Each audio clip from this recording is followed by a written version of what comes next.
काली घनी रात पूरे जंगल पर छा चुकी थी। आसमान काले बादलों से भर चुका था। मूसलाधार वर्षा पेड़ों को बेरहमी से पीट रही थी।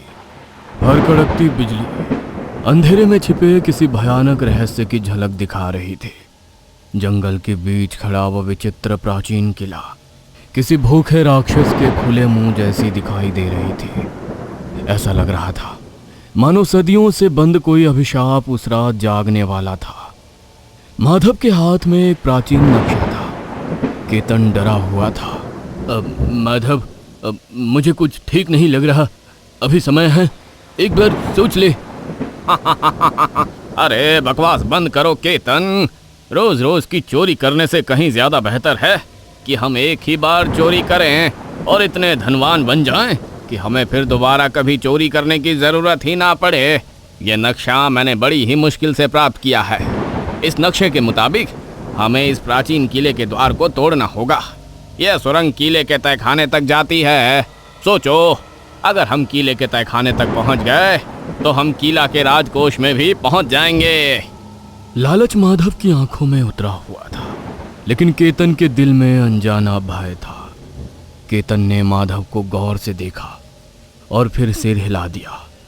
अगले ही पल दोनों फावड़े लेकर प्राचीन किला का बंद दरवाजा तोड़ने लगे। फावड़ों की हर चोट के साथ प्राचीन किले के भीतर अजीब गूंज उठ रही थी, मानो अंधेरे में कोई उनकी हर हरकत सुन रहा था। कुछ ही देर बाद मुख्य द्वार टूटकर गिर गया। उसी क्षण आसमान में भयानक बिजली कड़की। उसकी चमक में प्राचीन किले का अंधेरा कुछ पल के लिए जीवित प्रतीत हुआ। दोनों ने हिम्मत जुटाई और किले के भीतर कदम रख दिए। तभी प्राचीन किले की गहराइयों से किसी की दर्दनाक चीख गूंजी। वो चीख इंसान की कम और किसी यातना झेल रही आत्मा की अधिक लग रही थी। ये कैसी आवाज है? केतन के माथे पर पसीना छलक आया। उसकी कांपती नजरें अंधेरे को टटोल रही थी। तभी किले के भीतर दो चमकती हुई आंखें दिखाई दी थीं। वो आंखें इंसानी नहीं थी, उनमें सदियों पुराना क्रोध भरा हुआ था। ये देखकर दोनों के पैरों तले जमीन खिसक गई। माधव, हमने लगता है बहुत बड़ी गलती कर दी। इस प्राचीन किला में जरूर कुछ है, हमें भागना चाहिए। दोनों मुड़कर भागने लगे। तभी किले की दीवारों पर लगी बुझी हुई मशालें अपने आप जल उठी। एक एक करके पूरा रास्ता पीली भयावह रोशनी से भर गया। अगले ही पल सैकड़ों कदमों की आवाज गूंजने लगी। ऐसा प्रतीत हो रहा था मानो कोई अदृश्य बारात उनकी ओर बढ़ रही हो। मशालों की रोशनी में धीरे धीरे एक आकृति उभरने लगी। वो एक दूल्हा था, लेकिन उसकी शक्ल देखकर मौत भी कांप उठती। उसकी आंखों की पुतलियां पूरी तरह सफेद पड़ चुकी थी। चेहरा भयानक रूप से विकृत हो गया था और सिर पर गहरे घावों के निशान थे। उसे देखकर किसी के भी रोंगटे खड़े हो जाते। वो बिना पलक झपकाए माधव और केतन को घूर रहा था। उसके पीछे कुछ धुंधली आकृतियां दिखाई देने लगी थी। सभी किसी मृत बारात के सदस्य प्रतीत हो रहे थे। अगले ही पल प्राचीन किला में भयावह चीखें गूंजी। माधव और केतन की चीखें भी उन्हीं आवाजों में खो गई थी। फिर अचानक सब कुछ शांत हो गया। ऐसा लग रहा था मानो वहां कोई आया ही ना हो। इस घटना के कई दिन बीत चुके थे, लेकिन माधव और केतन का कोई पता नहीं चला था। गांव में उनके गायब होने की चर्चा धीरे धीरे फैलने लगी। मुखिया गहरी सोच में बैठा था। मुखिया जी, क्या हुआ? माधव और केतन का कुछ दिनों से कुछ भी पता नहीं चल रहा। अच्छा हुआ। वैसे भी वो दोनों गांव में रहते थे तो लोगों को तंग करते रहते थे। आए दिन घरों में चोरियां करते थे। जरूर किसी दूसरे राज्य में पकड़े गए होंगे। बात तो तुम सही कह रहे हो। मैंने भी उनके परिवार वालों से यही कहा, लेकिन फिर भी माधव और केतन है तो हमारे गांव के। मुझे तो डर है कि कहीं उनके साथ कुछ अनहोनी ना हो गई हो। अगर हो गई हो तो कोई बड़ी बात नहीं है मुखिया जी। चोरों के साथ अक्सर ऐसा ही होता है। उनकी बातचीत को पास खड़ा प्रभात ध्यान से सुन रहा था। कुछ देर बाद प्रभात अपने घर पहुंच गया। माँ, तुम्हें पता है, कुछ दिनों पहले हमारे घर में जो 2 चोर घुसे थे, हमारे ही गांव के माधव और केतन, वो काफी दिनों से लापता है। तो फिर उनके परिवार वालों को महाराज से जाकर माफी मांगनी चाहिए। महाराज ही उनकी कोई मदद कर सकते हैं। तभी वहां वर्षा आ गई। क्या पता वो दोनों राजमहल के कारागार में ही बंद हो, क्योंकि वो दोनों कभी चोरियां करने से बाज नहीं आएंगे। वर्षा, अब तुम्हें इस तरह की बातें नहीं करनी चाहिए, क्योंकि 2 दिनों बाद तुम्हारी शादी होने वाली है, तुम्हारा ब्याह होने वाला है। यह सुनकर वर्षा शर्म से मुस्कुरा उठी। अगली सुबह पूरे घर में विवाह की तैयारियों की हलचल फैल चुकी थी, लेकिन दूर जंगल के उस किले में अंधेरा भी जाग रहा था। प्रभात, तुम्हारी बहन की शादी की तैयारी कैसी चल रही है? कितने बाराती आ रहे हैं? मुखिया जी, मैंने अपनी बहन का रिश्ता माधवगढ़ के राज्य में किया है, जो यहाँ से काफी दूर है, इसलिए बारात नहीं, केवल लड़के के माँ पिता और लड़का ही आ रहा है। विवाह संपन्न होने के बाद लड़के की माँ और पिता बहू और बेटे को आशीर्वाद देकर चले जाएंगे। फिर कुछ दिनों बाद वर्षा और उसका पति वर्षा को माधवगढ़ राज्य ले जाएंगे। यह तो बहुत ही अच्छा होगा। मैं तो बस यही प्रार्थना करता हूँ कि सब कुछ कुशल मंगल हो जाए। अगले दिन रतन अपने माता पिता के साथ चंद्रपुरा पहुंच गया। मंदिर के घंटों के बीच विवाह की रस्में पूरी हुई। कुछ ही देर बाद वर्षा और रतन विवाह के पवित्र बंधन में बंध चुके थे। 2 दिन बाद रतन के माता पिता वहां से चले गए। 1 महीना ऐसे ही बीत गया। 1 माह बाद रतन अपनी सास से बोला, माँ, अब मुझे आज्ञा दीजिए। अब मैं अपनी पत्नी वर्षा को लेकर माधवगढ़ राज्य रवाना होना चाहता हूँ। यह सुनकर पास खड़े प्रभात की आंखें नम हो गईं। अब कुछ दिन और रुक जाते। अगर मैं कुछ दिन और रुका तो मेरे व्यापार में नुकसान हो जाएगा। रतन और वर्षा को छोड़ने प्रभात और उसकी माँ गांव के बाहर तक आए। तभी आसमान का रंग बदलने लगा। काले बादल चारों दिशाओं में उमड़ पड़े। हवा में अचानक अजीब ठंडक घुल गई। ऐसा लग रहा था मानो प्रकृति किसी अनहोनी का संकेत दे रही हो। लगता है बारिश होने वाली है, आज रुक जाओ। आज अगर हम चलना प्रारंभ करेंगे तब हम अगली सुबह माधवगढ़ पहुंच पाएंगे। कुछ ही देर बाद दोनों बग्घी में सवार हो गए और धीरे धीरे गांव उनकी नजरों से ओझल हो गया। शाम ढलते ही वर्षा शुरू हो गई। बूंदें धीरे धीरे मूसलाधार बारिश में बदल गईं। बिजली की चमक जंगल के अंधेरे को चीर रही थी। हर चमक के साथ पेड़ों की परछाइयां किसी भूत की तरह हिल रही थी और उसी अंधेरे के बीच वो अभिशप्त किला उनका इंतजार कर रहा था। जैसे जैसे बग्घी प्राचीन किला के करीब पहुंचे, घोड़ों की चाल धीमी पड़ने लगी। फिर अचानक घोड़े वहीं रुक गए। उनकी आंखों में भय उतर आया। क्या हुआ? घोड़े आगे क्यों नहीं बढ़ रहे हैं? पता नहीं मालिक, घोड़े को क्या हो गया। अगले ही पल आसमान में भयानक बिजली कड़की और पूरा जंगल कुछ क्षणों के लिए उजाले में नहा गया। उसी क्षण प्राचीन किला का टूटा हुआ द्वार दिखाई दिया। मुझे कुछ गड़बड़ लग रही है, बग्घी वापस ले लेते हैं। बकवास बंद करो, आगे बढ़ो। लेकिन कोचवान का साहस जवाब दे चुका था। अगले ही पल वो जान बचाकर वहां से भाग निकला। अब वहां केवल वर्षा, रतन और वो अभिशप्त अंधेरा रह गया। तभी प्राचीन किला के भीतर से किसी की दर्दनाक चीख गूंजी। वो चीख सुनकर वर्षा का खून जम गया। रतन, तुमने वो आवाज सुनी? प्राचीन किला के भीतर से फिर वही चीख गूंजी।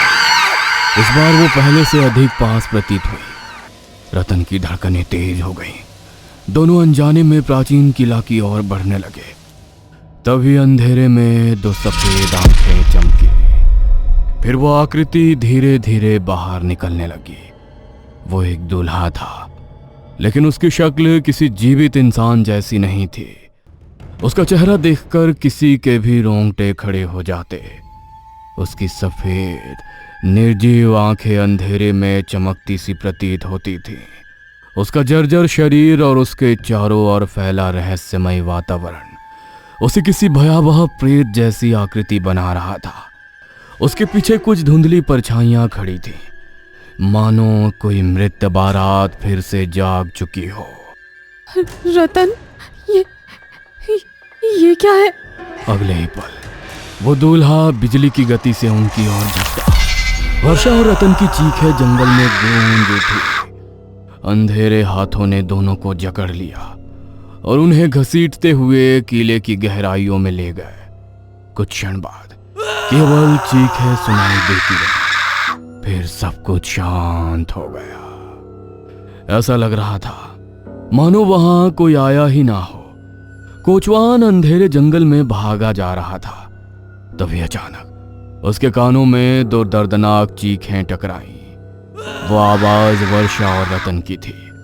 कोचवान के कदम वहीं रुक गए। ये क्या? ये तो रतन बाबू और वर्षा जी की आवाज है। कुछ पल के लिए उसका पूरा शरीर कांप उठा, लेकिन अगले ही पल उसके भीतर का डर और इंसानियत आपस में टकराने लगे। नहीं, मैं उन्हें मुसीबत में छोड़कर नहीं भाग सकता। इतना कहकर वो दोबारा किला की ओर दौड़ पड़ा। जैसे जैसे वो किले के पास पहुंचा, भीतर से आती आवाजें और भयावह होती चली गई। ऐसा लग रहा था मानो सैकड़ों लोग एक साथ रो रहे हो। उनके बीच किसी दूल्हे की दर्दनाक चीख बार बार गूंज रही थी। कोचवान का दिल तेजी से धड़कने लगा। तभी अचानक घोड़े ने जोर जोर से हिनहिनाना शुरू कर दिया, मानो उन्होंने अंधेरे में कोई ऐसा दृश्य देख लिया हो जिसे इंसानी आंखें नहीं देख सकती थीं। घोड़े पूरी ताकत से गांव की ओर भाग निकले। कोचवान ने एक बार फिर प्राचीन किले की ओर देखा। उसी पल उसे अंधेरे में दर्जनों सफेद आंखें चमकती दिखाई दी। उसका साहस पूरी तरह टूट चुका था और वो घोड़े के बीच पीछे पीछे गांव की ओर भाग गया। रात और गहरी हो चुकी थी। गांव के अधिकांश लोग नींद की आगोश में समा चुके थे। तभी प्रभात के घर का दरवाजा जोर जोर से खटखटाया गया। प्रभात तुरंत उठ गया। दरवाजा खुलते ही सामने कोचवान दिखाई दिया। उसका चेहरा भय से पीला पड़ चुका था। क्या हुआ? अनर्थ हो गया प्रभात बाबू। अगले ही पल कोचवान ने कांपते होठों से पूरी घटना सुना दी। मैंने देखा, प्राचीन किले के अंदर से बड़ी ही खतरनाक और दिल दहला देने वाली आवाजें आ रही थी। यह सुनते ही प्रभात का चेहरा क्रोध से लाल हो उठा। तो तुम मेरी बहन और उसके पति को अकेला छोड़कर भाग आए? मैंने कहा था कुछ गड़बड़ है, लेकिन रतन बाबू पीछे पलटने को तैयार ही नहीं थे। मजबूरी में मुझे वहां से आना पड़ा, लेकिन थोड़ी ही दूर पहुंचा था कि मुझे दोनों की चीखें सुनाई दी। प्रभात कुछ बोलने ही वाला था, तभी बाहर से घोड़ों के हिनहिनाने की आवाज सुनाई दी। सभी लोग बाहर की ओर दौड़े। बाहर वही बग्घी खड़ी थी। घोड़े बुरी तरह कांप रहे थे। मैं अभी जाकर देखता हूं। तभी प्रभात की मां ने उसका हाथ पकड़ लिया। नहीं बेटा, मेरा मन बहुत घबरा रहा है। नहीं मां, मैं अपनी बहन और उसके पति को इस तरह खतरे में नहीं छोड़ सकता। मुझे पता लगाना होगा कि आखिर वहां हुआ क्या है। इतना कहकर प्रभात अंधेरी रात में दौड़ पड़ा। कुछ ही देर बाद प्राचीन किला के सामने खड़ा था। किले के भीतर से अब भी भयावह आवाजें आ रही थी। ऐसा लग रहा था मानो कोई अदृश्य बारात अंधेरे में भटक रही हो। प्रभात ने हिम्मत जुटाई और किले की ओर कदम बढ़ाया। तभी एक रहस्यमयी आवाज गूंजी। पीछे हट जा, अंदर गया तो मौत पक्की है। प्रभात चौंक कर पीछे पलटा। उसके पीछे एक रहस्यमय साधु खड़ा था। उसकी आंखों में अजीब चमक दिखाई दे रही थी। ऐसा लग रहा था मानो वो इस प्राचीन किले के सारे रहस्य जानता हो। आप कौन है? प्रभात ने साधु को पूरी घटना बता दी। अब मेरी बात ध्यान से सुन। बरसों पहले यहां राजा विक्रम का शासन था। उन्होंने इस प्राचीन किला के द्वार को एक सिद्ध साधु की मदद से अभिमंत्रित करके बंद करवा दिया था, लेकिन दो मूर्ख चोरों ने इसे तोड़ दिया और काल की आगोश में समा गए। प्रभात की सांसें तेज हो गईं। अब इस द्वार को दोबारा बंद करने से भी कोई फायदा नहीं होगा। मौत का खेल शुरू हो चुका है। इसे रोकने के लिए किला के तहखानों तक पहुंचना होगा। कल सीधे मेरे साथ राजमहल चलना। मैं जंगल के लाल वृक्ष के सामने वाले तालाब के किनारे रहता हूं। मुझे उस तहखाने तक जाना होगा। तो इसका मतलब मेरी बहन वर्षा और उसका पति रतन? प्रभात की आवाज कांप गई। अब नहीं रहे। यह सुनते ही प्रभात की आंखों में आंसू भर आए। तहखाने में स्वयं उनके शव देख लेना। अगर और लोगों की जान बचानी है तो कल ये कार्य करना ही होगा। इतना कहकर साधु अंधेरे में गायब हो गया और प्रभात अकेला खड़ा रह गया। घर पहुंचते ही प्रभात टूट गया। उसने अपनी मां को पूरी बात बता दी। यह सुनकर उसकी मां फूट फूट कर रोने लगी, लेकिन प्रभात की आंखों में अब आंसुओं की जगह प्रतिशोध उतर चुका था। अगली सुबह प्रभात और साधु सीधे राजमहल पहुंचे। राजा सूरज अपनी पुत्री राजकुमारी वेदिका के साथ दरबार में बैठा था। प्रभात ने हाथ जोड़कर सारी घटना सुना दी। महाराज, कृपया करके महल के तहखाने जो वर्षों से बंद है उन्हें खोलने की इजाजत दे दीजिए। राजा कुछ पल तक प्रभात को देखता रहा, फिर उसके चेहरे पर उपहास भरी मुस्कान फैल गई। क्या बकवास है ये? तुम्हें क्या लगता है तुम्हारी उल्टी सीधी कहानी सुनकर मैं उन तहखानों को खोलने की इजाजत दे दूंगा जिन्हें मेरे पूर्वजों ने बंद किया था, वो भी ये कहकर कि उन्हें किसी भी कीमत पर नहीं खोलना है? दरबार में सन्नाटा छा गया। राजन, तुम बहुत बड़ी भूल कर रहे हो। तुम उस तहखाने के रहस्य के बारे में नहीं जानते। उस तहखाने के भीतर कोई है और वो अकेला नहीं है। अब वो आजाद हो चुका है। दफा हो जाओ यहां से। तहखाने में कौन कैद है और कौन नहीं, मुझे इससे कोई दिलचस्पी नहीं है। मैं केवल इतना जानता हूं कि महल के तहखाने वर्षों से बंद है और बंद ही रहेंगे। साधु ने अंतिम बार राजा को समझाने का प्रयास किया, लेकिन अहंकार ने राजा की आंखों पर पर्दा डाल दिया। सैनिकों, इन्हें दरबार से बाहर निकाल दो। साधु और प्रभात के जाते ही दरबार के द्वार खुले। राजकुमार जयदेव भीतर आया। उसे देखकर राजा सूरज के चेहरे पर मुस्कान लौट आई। जयदेव उसकी पुत्री राजकुमारी वेदिका का पति था। महाराज, मैं अपनी पत्नी को अपने राज्य ले जाने के लिए आया हूं। हम तुम्हारा ही इंतजार कर रहे थे राजकुमार। यह सुनकर वेदिका मुस्कुरा उठी। अगली सुबह जयदेव, वेदिका और 2 सैनिक अपने राज्य के लिए रवाना हो गए। यात्रा शांतिपूर्वक चल रही थी, लेकिन जैसे ही उनका काफिला उस अभिशप्त प्राचीन किला के पास पहुंचा, आसमान का रंग बदल गया। काले बादलों ने सूरज को निगल लिया। हवा में अचानक बर्फ जैसी ठंडक घुल गई। पेड़ों की शाखाएं ऐसे हिलने लगी मानो अंधेरे में कोई अदृश्य शक्ति जाग चुकी हो। इतना तेज मौसम बदलते मैंने पहले कभी नहीं देखा। अगले ही पल प्राचीन किला के भीतर से दर्दनाक चीख गूंज उठी। वो चीख इंसान की नहीं लग रही थी, उसमें सदियों की भूख और नफरत छिपी थी। यहाँ से चलो जयदेव, लगता है कल प्रभात और साधु सच कह रहे थे। अचानक किले के भीतर से सैकड़ों कदमों की आवाज गूंजने लगी। ऐसा लग रहा था मानो कोई मृत बारात अंधेरे से बाहर आ रही हो। फिर 2 सफेद आंखें दिखाई दी और उनके पीछे पूरा अंधेरा चलने लगा। अगले ही पल वही श्रापित दुल्हा प्राचीन किला से बाहर निकला। उसका चेहरा सामान्य इंसानों से बिल्कुल अलग दिखाई देता था। उसकी सफेद भावहीन आंखें किसी को भी असहज कर सकती थी। उसके आसपास एक अजीब सी सिहरन भरी मौजूदगी महसूस होती थी, जो उसे और भी रहस्यमय बना देती थी। उसके पीछे कई भयावह आकृतियां खड़ी थी। सभी किसी मृत बारात के सदस्य प्रतीत हो रहे थे। तलवार निकालो!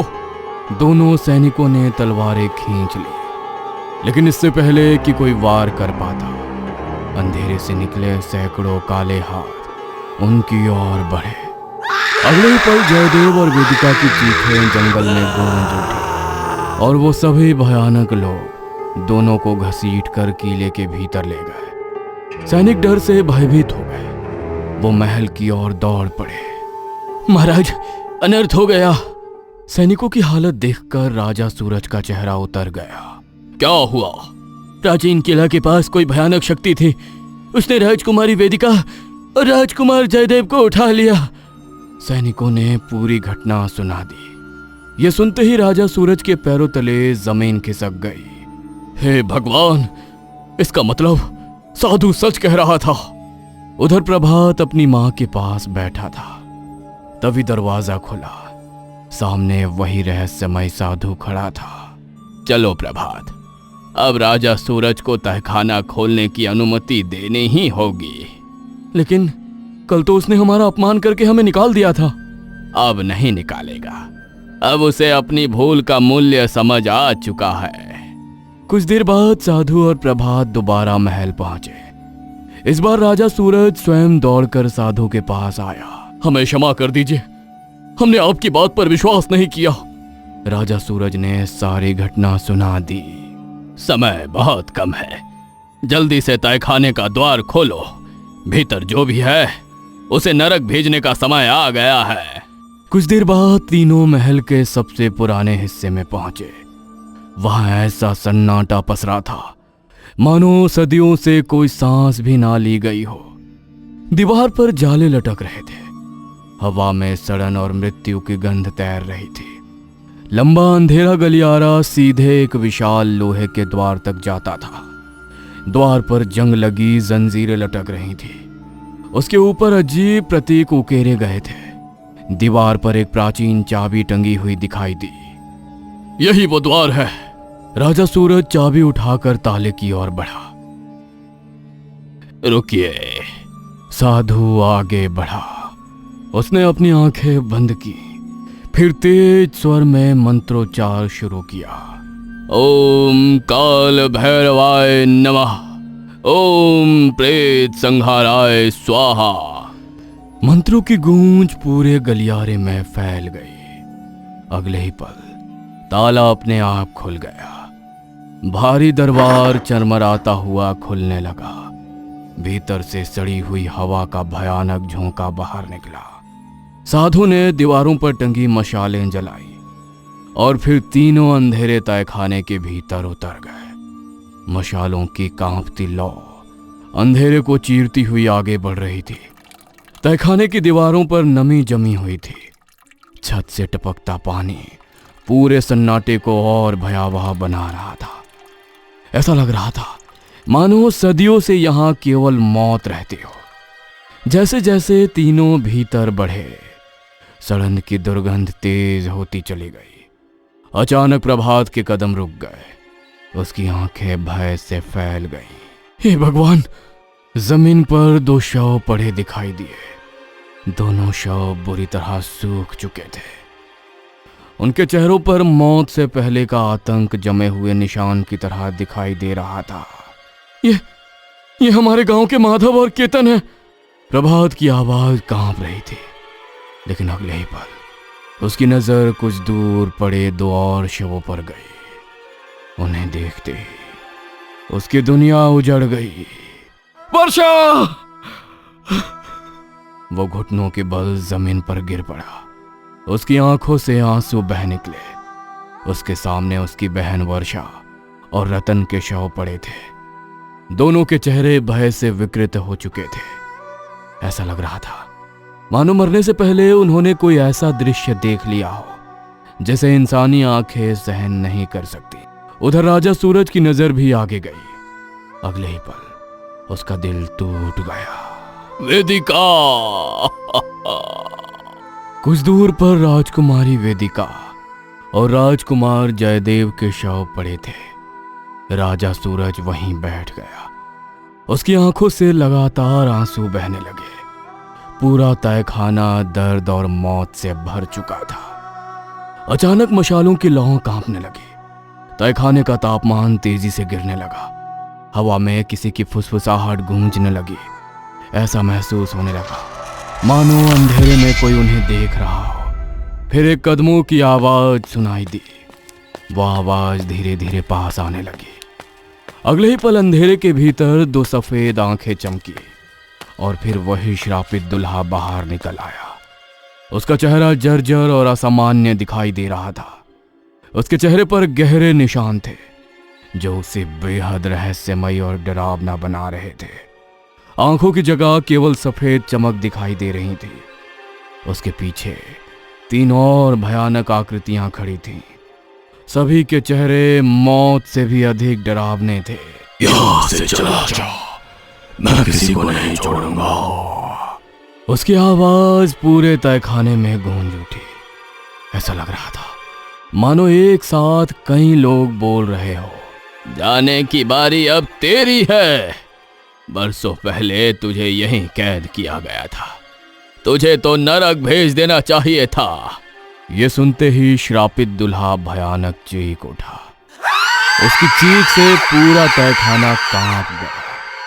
साधु ने तुरंत अपनी कमंडल से जल निकाला, फिर जमीन पर 3 गोल घेरे बना दिए। जल्दी इन घेरों के भीतर खड़े हो जाओ। प्रभात और राजा सूरज तुरंत घेरों के भीतर खड़े हो गए। साधु स्वयं तीसरे घेरे में खड़ा हो गया। अगले ही पल उसने आंखें बंद कर ली और ऊंचे स्वर में मंत्रोच्चार शुरू कर दिया। ओम भैरव काल संहाराय नमः।